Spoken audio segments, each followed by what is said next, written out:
Job growth turned in a disappointing showing in March, according to data released Friday by the Labor Department. It is the latest official snapshot of the state of the American economy. 98,000 jobs were added last month. Economists had been anticipating a gain of about 180,000. The unemployment rate was 4.5%, the lowest level in almost a decade, down from 4.7% in February. The average hourly wage grew by 0.2%. Hiring in March was expected to drop after the monthly gains of more than 200,000 in the 2 previous months, but this was the weakest showing for the economy in nearly a year.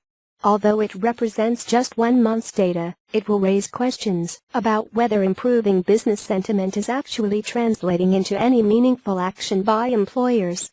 On the other hand, at 4.5% in March, the unemployment rate is at its lowest point since May 2007, marking a milestone in the long road back from the Great Recession.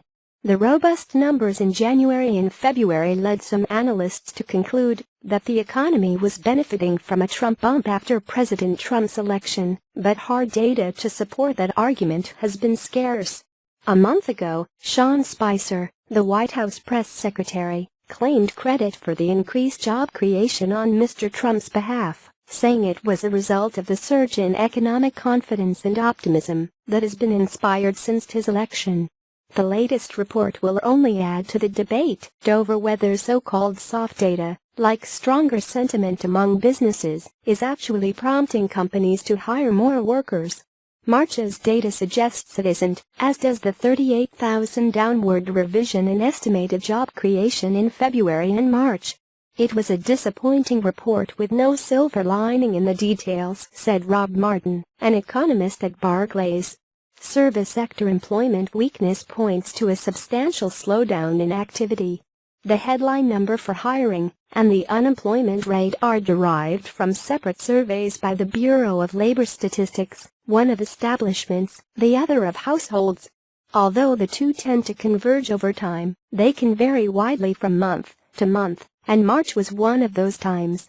So while businesses showed an anemic gain of 98,000 jobs in terms of payrolls, households reported a 472,000 increase in employment, without any fall in labor participation.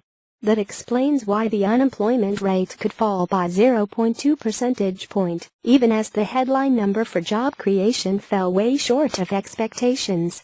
But some economists are wary of putting too much weight on March's household figures since the week they were gathered by government researchers coincided with a blizzard on the East Coast. That may have skewed the data by basing calculations on fewer households. In recent months, blue-collar fields like manufacturing and construction have been very solid, a sharp contrast with late last year, when service industries like education, business services and health led the way. After weakness last fall, factories have been gaining steam, with manufacturers adding another 11,000 jobs in March. Manufacturing accounts for only 9% of employment, but punches above its weight because factory jobs pay considerably more than many service positions. Gains in the sector also help Mr. Trump with his base, which lacked his promises to erect trade barriers and promote blue-collar jobs.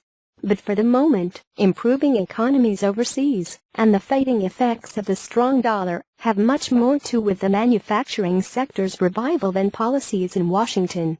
As some experts feared, the deep retrenchment in the retail sector as consumers shift from brick-and-mortar shopping to online purchases clearly registered in March's report.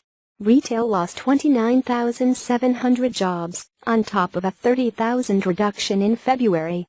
With chains like Sears, JCPenney and Macy's set to close hundreds of stores and lay off thousands of workers, retail is expected to create a big drag on overall hiring in the months ahead. The findings on wages were more encouraging. Although the proportion of Americans in the workforce remains near multi-decade lows, the fall in the unemployment rate and the steady hiring in recent months are translating into raises for most workers. Last month, average hourly earnings rose by 0.2%, bringing the 12-month increase to 2.7%. The tighter labor market has prompted employers to pay more to attract and retain workers, said Amy Glazer in Business Reviews. The number one question is whether employers are competitive as workers become more scarce, Ms. Glazer said. She added that her firm was also seeing more companies hire new employees directly, rather than first having them work in a temporary position, or what she terms try before you buy. Employers are also converting temp workers to permanent earlier than usual, Ms. Glazer said. We're seeing an uptick across the board.